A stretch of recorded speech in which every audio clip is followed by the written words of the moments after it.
Hello friends, मेरा नाम है अनुभव और आप देख रहे हैं एजुयान 3।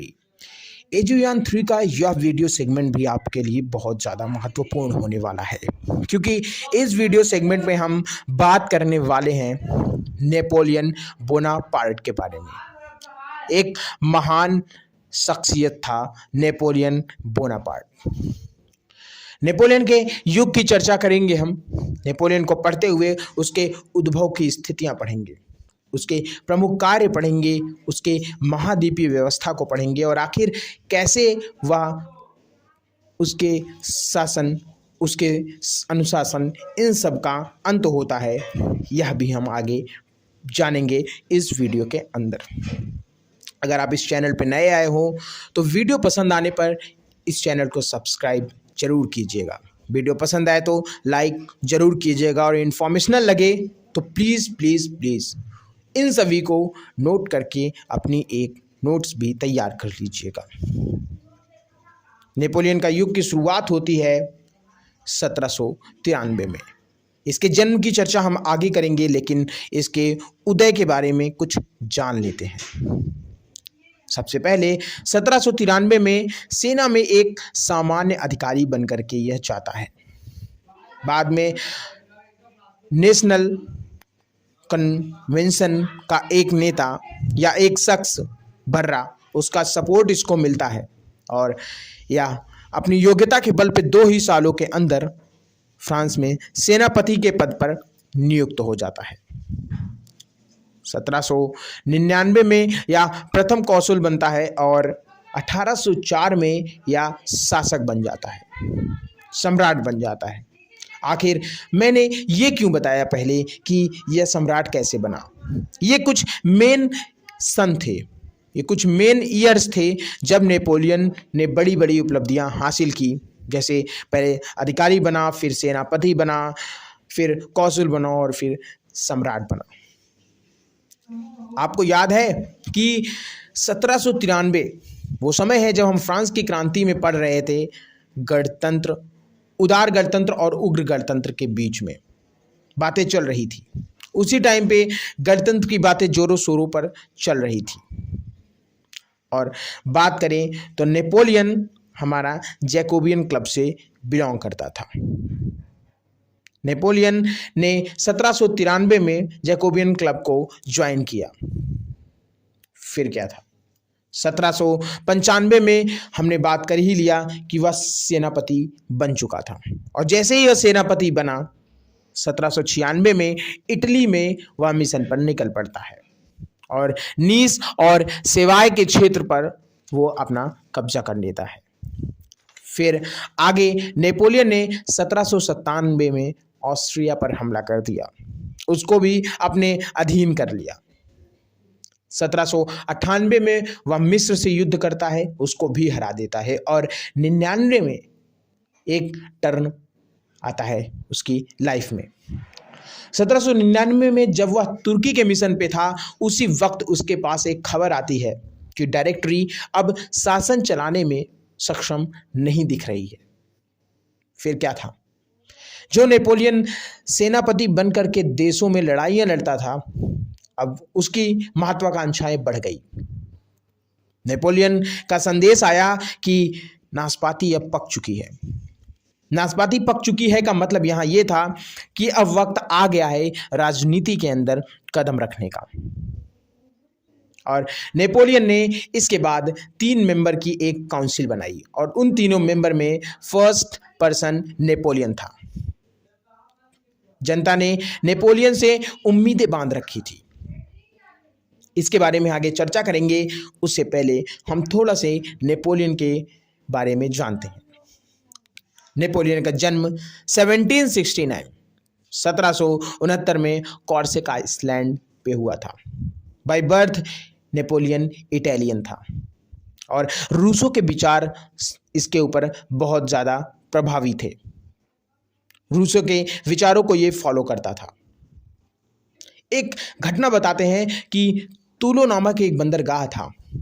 एक बार ब्रिटिश का हमला होता है और ये मैं इसलिए आपको बता रहा हूँ क्योंकि यहाँ से आप अंदाज़ा लगा सकते हो नेपोलियन कितना कुशल शासक था, कितना कुशल सेनापति था। टूलो के बंदरगाह पे ब्रिटिश का हमला होता है और पता है एक बड़ी विशाल ब्रिटिश सेना, आपको पता होगा ब्रिटिश की नौसेना कितनी शक्तिशाली थी, उसको नेपोलियन सिर्फ अपनी स्थल की तोपों से ही उड़ा करके बचा लेता है अपने पूरे बंदरगाह को। ये थी उसकी वीरता। 1795 में नेशनल कन्वेंशन में उसको बर्रा का सपोर्ट मिला, ये मैंने आपको पहले ही बता दिया है। एक युद्ध सामने देखने को मिलता है, ट्रॉफैलगर का युद्ध। ट्रॉफैलगर का युद्ध देखने को मिलता है 1805 में, जिसके बाद अमिया की संधि हो जाती है ब्रिटेन एवं फ्रांस के मध्य। यह एक मित्रता संधि थी। आपको यह संधि बताने का मतलब यह इसलिए था ताकि आप यह भी जान लें कि कोई मित्रता की संधि भी ब्रिटेन और फ्रांस के बीच में हुई थी, और वो थी ट्रफैल्गर का युद्ध के बाद हुई संधि। 1805 में ऑस्टरलिट्ज का भी वार नेपोलियन के समय में ही देखने को मिलता है। प्लीज़ आप इन डेट्स को याद रखें, ये डेट्स बहुत इंपॉर्टेंट है। जब ऑस्टरलिट्ज का वार होता है तो नेपोलियन ने ऑस्ट्रिया और प्रसा को उस समय हराया, यानी ऑस्ट्रिया और प्रसा को हराने के लिए उसे ऑस्टरलिट्ज का वार लड़ना पड़ा। इसके बाद क्या था, उसने राइन परिसंघ का गठन किया और जर्मन राज्यों का एक संघ बनाया, जिसका संरक्षक बना खुद नेपोलियन। नेपोलियन ने पवित्र रोमन साम्राज्य का अंत कर दिया और जार अलेक्जेंडर फर्स्ट 1807 में रशिया का जो जार अलेक्जेंडर फर्स्ट था उसे हरा करके टिलसित की संधि की, या कह सकते हैं कि संधि तो हार पे नहीं होती, उसके साथ युद्ध करके नतमस्तक करके टिलसित की संधि कर। नेपोलियन के प्रमुख कार्यों के बारे में अगर चर्चा करें तो राजनीति एवं प्रशासन में उसका सुधार अग्रणी नजर आता है। नेपोलियन की एक विधि संहिता थी। अब देखते हैं उस विधि संहिता में आखिर उसने किस किस बातों का जिक्र किया था। पहली बात, नागरिक संहिता के बारे में उसने बताया, उसमें या नागरिक संहिता को एक प्रावधान के तौर पर रखा। नागरिक प्रक्रिया संहिता बनाया, पीनल कोड का गठन, अपराध मूलक प्रक्रिया का निर्माण किया, व्यवसाय संबंधी कानून भी उसने अपनी संहिता में रखे। आपको बता दूं कि नेपोलियन समानता का समर्थक था, किंतु स्वतंत्रता और बंधुत्व नेपोलियन को बिल्कुल पसंद नहीं था। प्रेस की आज़ादी, महिला के अधिकार का उसने बुरी तरह से हनन किया, उद्योगों को संरक्षण दिया, वाणिज्यवादी सोच को बढ़ावा दिया।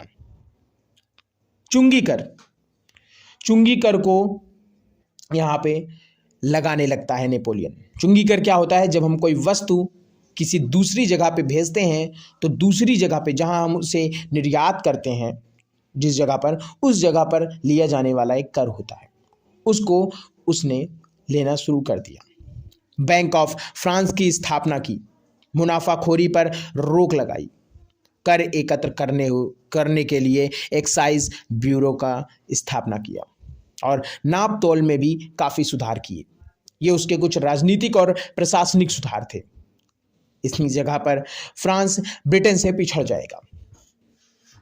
इसके प्रशासनिक सुधार ये जो हुए थे, इसके जो ये राजनीतिक और प्रशासनिक सुधार थे, इसका यही नतीजा निकलता है कि फ्रांस ब्रिटेन से पीछे हो जाएगा। औद्योगिक क्रांति में फ्रांस ब्रिटेन से जब पीछे हो जाएगा तो यूरोप में वह अपने वस्तुओं को आपूर्ति करने में असमर्थ होने लगेगा और प्रमुख आपूर्तिकर्ता से वह पीछे हट जाएगा, जिससे ब्रिटेन मजबूत हो जाएगा। फ्रांसीसी क्रांति में आपको बता दें कि महिलाओं की प्रमुख भूमिका थी। ओलम दे ग्रूज का कहना है अक्टूबर 1789 में जो ब्रेड मार्च हुआ था, इसकी लीडर थी। एग्जाम्पल दे दें, ओलम दे ग्रूज ये लीडर थी, ये एक महिला थी 1789 में जब ब्रेड मार्च हुआ था। लेकिन क्या हुआ, महिलाओं को कोई लाभ नहीं मिला, उनको वोटिंग तक का भी लाभ नहीं मिला। नेपोलियन बोला महिला पुरुष के सिर्फ अधीन होंगी। उसने प्राचीन रोमन कानून की भांति इस व्यवस्था को रखा। नेपोलियन के कुछ शैक्षिक सुधारों के बारे में भी बात कर लेते हैं।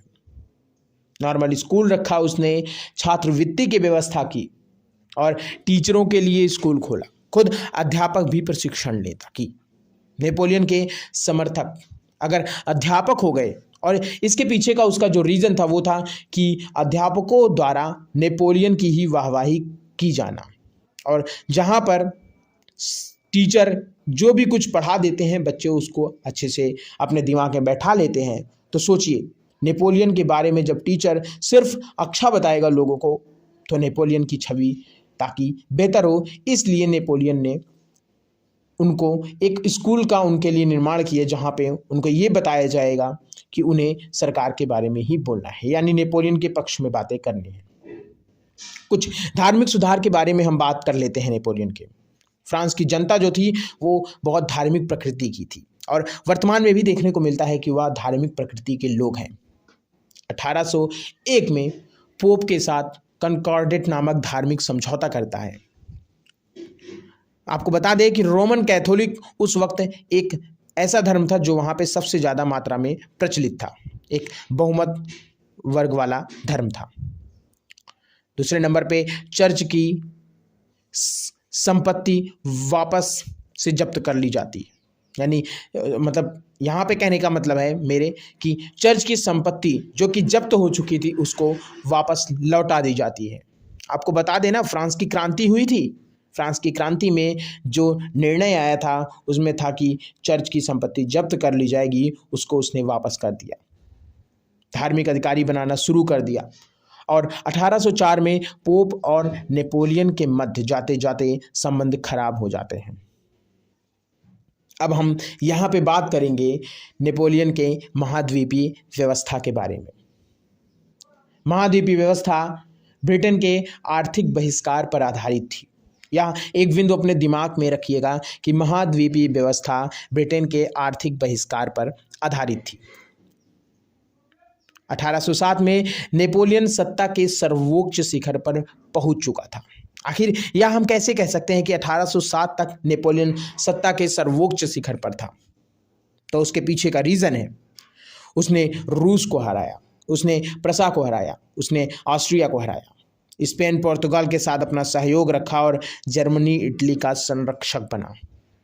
जब इतनी चीज़ें उसके हाथों में थी तो क्यों ना उसको बोला गया कि वह सर्वोच्च शिखर पर था। नेपोलियन क्रांति का शिशु कैसे था, इस बारे में हम थोड़ा से चर्चा करते हैं। यानी क्रांति का पुत्र नेपोलियन। नेपोलियन सामान्य परिवार से था। जब क्रांति ने कुलीनता पर चोट की, आपने फ्रांस की क्रांति याद की होगी, फ्रांस की क्रांति आप नहीं पढ़े हो तो पीछे पढ़ के आइए कि फ्रांस की क्रांति में कुलीन वर्गों का धीरे धीरे यहाँ पे कुलीनता का अंत होता है और निम्न वर्गों को भी यानी थर्ड एस्टेट को भी ऊपर आने का मौका मिलता है, और इसी का लाभ मिला नेपोलियन को। जब सामंतों का यहाँ पर दबाव हुआ, जब सामंत की स्थिति, उसके विशेषाधिकार छिन गए तो नेपोलियन को भी सेना में आने का मौका मिल गया। क्रांति के समय से ही उसने अपनी योग्यता को दिखाने का अवसर उसको एक बार दे दिया गया था। क्रांति के समय में ही टूलो बंदरगाह पर उसने इटली पर विजय कर ली थी। खैर उसके आगे हम चलते हैं तो फ्रांस की जनता ने बस ये नेपोलियन क्रांति का शिशु कैसे था उसके अंदर ही हम यह बात करते हैं कि फ्रांस की जनता ने नेपोलियन को राजा के रूप में आके स्वीकार क्यों किया? क्योंकि नेपोलियन एक बूर्बो वंश का था और फ्रांस की जनता वैसे भी समर्थक नहीं थी कि वह अब राजतंत्र के अधीन आए। लेकिन आखिर उसने नेपोलियन को राजा के रूप में स्वीकार किया क्यों, और खासकर बूर्बो वंश के राजा? तो क्रांति के समय 1789 से 1791 जनता को अनेक प्रकार के कष्ट थे। आपको मैं बता दूं राजा कैसे मरा था, फ्रांस में लुई 16वां कैसे मरा था, कैसे उसको रोबेस्पियर ने मरवा दिया था, कैसे वहाँ पे उग्र गणतंत्रवादियों ने फ्रांस के राजा को मौत के घाट उतार दिया, कैसे उस समय बिना किसी दलील के, बिना किसी गिरफ्तारी के, बिना किसी वारंट के कैसे गिरफ्तार कर लिए जाते थे लोग, मार दिया जाता था उनको, कई लाख लोगों को मार दिया गया। तो ऐसे जब कष्ट थे जनता को, तो जनता में वो आतंक के शासन का एक भय बना हुआ था। उसी समय से, क्रांति के समय से ही मध्य वर्ग के लोगों को ही क्रांति का लाभ मिला, मताधिकार सबको नहीं मिला। तो इससे क्या होगा, जो थर्ड एस्टेट के लोग थे, उसमें जो भी निम्न वर्ग के लोग थे, नेपोलियन से उनको काफ़ी उम्मीद थी। यानी वो नेपोलियन के ऊपर अपनी निष्ठा रखते थे कि नेपोलियन ही उनके कष्टों का निवारण करेगा। नेपोलियन ने पुराने फ्रांस को नए फ्रांस से मिला दिया। हम बात करेंगे यहाँ पुराने फ्रांस के बारे में कुछ बिंदुओं की और नए फ्रांस के बारे में कुछ बिंदुओं की, कैसे मिलाया गया उसे। रोमन कानून, पहले हम बात करेंगे पुराने कानूनों के बारे में। रोमन कानूनों का प्रभाव विधि संहिता पर था। महिलाओं को उसने बहुत सीमित अधिकार दिया, प्रशासन का केंद्रीकरण किया और पोप के साथ धार्मिक समझौता किया, बंधुत्व एवं समानता को पूरी तरह से नकार दिया। ये थे नेपोलियन के पुराने काम, यानी ये पुराना फ्रांस था। और नेपोलियन का जो नया फ्रांस का यहाँ पे सोच थी वो थी सिविल कानून, धर्मनिरपेक्षता, कृषि दासों को उन्होंने आज़ादी दिला दी, सामंती विशेषाधिकार का अंत कर दिया। ये है नया फ्रांस, जो क्रांति के बाद बना फ्रांस, जिसमें नेपोलियन ने क्या किया, इन दोनों को मिला दिया, इन दोनों को मिक्स करके अपने समय का शासन वहाँ चलाया, अपने समय का फ्रांस बनाया, जो कि यानी जो नेपोलियन के समय का फ्रांस है, अगर हम उसके बराबर में लिखें तो नया फ्रांस प्लस पुराना फ्रांस। नेपोलियन की महाद्वीपीय व्यवस्था के बारे में हम एक चर्चा करते हैं। 1806 में बर्लिन आदेश के द्वारा महाद्वीपीय व्यवस्था लागू होती है। नेपोलियन ने कहा, मैं ब्रिटेन की वस्तु को यूरोप में नहीं बिकने दूंगा। इसके बाद इसके पीछे नेपोलियन का एक उद्देश्य था। नेपोलियन सोचता था कि युद्ध में तो ब्रिटेन को नहीं हराया जा सकता, किंतु आर्थिक दृष्टि से उसे पंगु बनाया जा सकता है। बेरोजगारी बढ़ जाएगी इससे ब्रिटेन के अंदर और ब्रिटेन में गृह युद्ध की स्थिति आ जाएगी। ऐसे सपने देखने लगा था हमारा नेपोलियन, हमारा नहीं, फ्रांस का नेपोलियन। और आगे क्या होता है, यह व्यवस्था दो धारी तलवार साबित होती। कहा जाता है कि ये जो महाद्वीपीय व्यवस्था थी या एक दो धारी तलवार थी, यानी उसने ब्रिटेन को तो काटा ही काटा, साथ में उल्टा ब्रिटेन से भी ज़्यादा उसने फ्रांस को नुकसान पहुंचाया। यानी महाद्वीपीय व्यवस्था ने ब्रिटेन को नुकसान दिया, किंतु फ्रांस को उससे भी ज़्यादा नुकसान हुआ। और निष्कर्ष ये निकला कि फ्रांस कई खर्चीले युद्धों में उलझ गया।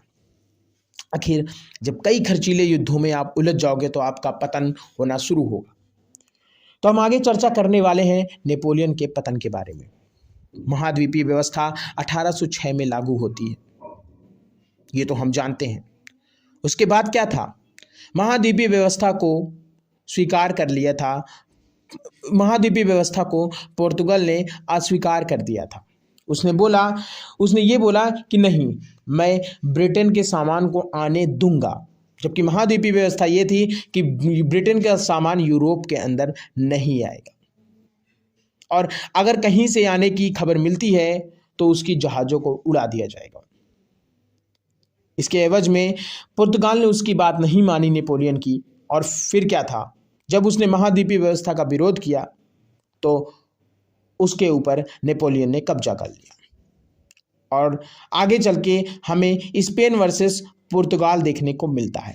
आपको बता दूं कि जब स्पेन वर्सेस पुर्तगाल होता है तो उस वक्त पुर्तगाल में नेपोलियन था और नेपोलियन युद्ध करता है स्पेन से। आपको हम बता दें कि ये एक गुरिल्ला वार होता है और ब्रिटेन भी हेल्प कर देता है यहाँ पे स्पेन की, क्योंकि उसको तो मौका मिल गया था नेपोलियन को हराने का, और यहाँ पे स्पेन प्लस ब्रिटेन हो जाते हैं।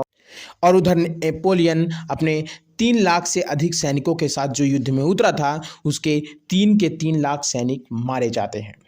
नेपोलियन की यहाँ पे हार होती है और नेपोलियन का अपराजित होने का भ्रम टूट जाता है। महाद्वीपीय व्यवस्था के असफल होने के कारण की अब हम चर्चा करेंगे। आखिर महाद्वीपीय व्यवस्था असफल क्यों हुई? नेपोलियन ने बिना औद्योगिकरण को बढ़ावा दिए, बिना किसी भी औद्योगिकरण को बढ़ावा दिए उसने वाणिज्यवाद की नीति को अपनाया और माना जाता है कि अगर आप वाणिज्यवाद की नीति को अपनाते हो तो आपको साथ ही साथ में औद्योगिकरण को भी बढ़ावा देना पड़ता है। ऐसा नेपोलियन ने नहीं किया। फलस्वरूप क्या हुआ कि फ्रांस यूरोप की ज़रूरत को पूरा नहीं कर सका और ब्रिटेन की कालाबाजारी भी नहीं रुक रही थी। यानी फ्रांस यूरोप की ज़रूरत भी नहीं पूरा कर पा रहा था और ब्रिटेन चुपके से यूरोप के अंदर अपने सामान बेच रहा था। और यही नहीं, उसने जब यूरोप में महाद्वीपीय व्यवस्था लगाई तो ब्रिटेन ने भारत पर भी अपना शिकंजा कसना शुरू कर दिया था। एक नए बाजार को भी यूरोप ने खोज ही लिया था। ब्रिटेन ने एक नए बाजार को खोज क्या लिया था, एक नए बाजार को लूटना शुरू कर दिया था, वो भी जबरदस्त तरीके से। इस जो महाद्वीपीय व्यवस्था थी इसमें ज़्यादा नुकसान नेपोलियन को होता है। समय का पहिया आगे बढ़ता है और 1812 में मॉस्को अभियान पर निकल जाता है हमारा नेपोलियन।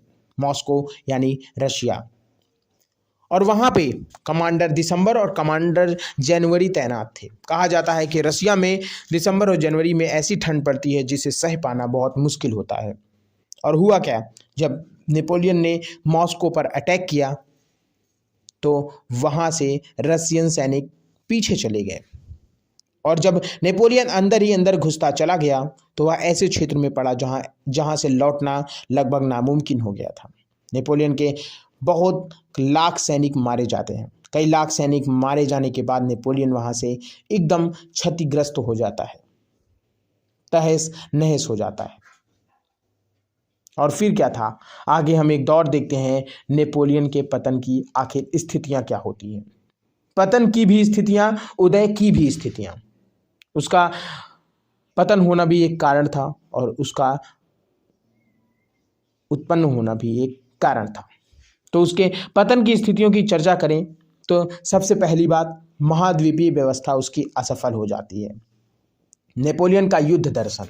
नेपोलियन खुद को कहता था कि उसका जन्म युद्धों के लिए ही हुआ है। नेपोलियन की राजनीतिक भूलें, उसकी कमज़ोर नौसेना और पुर्तगाल पर जो उसने कब्जा किया और उसके बाद महाद्वीपीय व्यवस्था पर सहमति पुर्तगाल ने जो नहीं जताई, तो यह भी एक कारण बना नेपोलियन के पतन की। आखिर नेपोलियन क्रांति का हंता कैसे था, तो इसके बारे में बात करें तो इसने क्रांति के आदर्शों को उलट दिया था। क्रांति एक बहुत बड़ी चीज़ होती है। बहुत सालों के बाद क्रांति देखने को मिलती थी। फ्रांस के लोगों ने बहुत संघर्ष किया था उस क्रांति के लिए। और क्या हुआ, क्रांति जिन आदर्शों पर टिकी थी कि राजतंत्र नहीं रहेगा, आखिर नेपोलियन वही ला देता है। राजतंत्र को पुनः स्थापित कर देता है, धार्मिक वर्ग पुनः स्थापित कर देता है और एक कृत्रिम विशेषाधिकार प्राप्त वर्ग तैयार कर देता है जिसकी समाप्ति हो चुकी थी। राष्ट्रवादी जनता को भावना को आहत कर दिया, गणतंत्रवाद को समाप्त कर दिया, फ्रीडम ऑफ स्पीच को रोक दिया और आर्थिक शोषण उसने शुरू कर दिया। तो यहाँ से हमें पता चलता है कि नेपोलियन ने किस प्रकार एक क्रांति का अंत कर दिया, एक क्रांति का गला दबा दिया, फ्रांसीसी क्रांति को पूरी तरह से तहस नहस कर दिया। तो ये थी नेपोलियन के बारे में एक विस्तृत जानकारी। पूरे सन समेत, पूरे ईयर समेत आपको मैंने यह जानकारी दे दी है और इससे साफ साफ समझ में आता है कि नेपोलियन एक बहुत ही कुशल महान शासक था। किंतु जब बात आती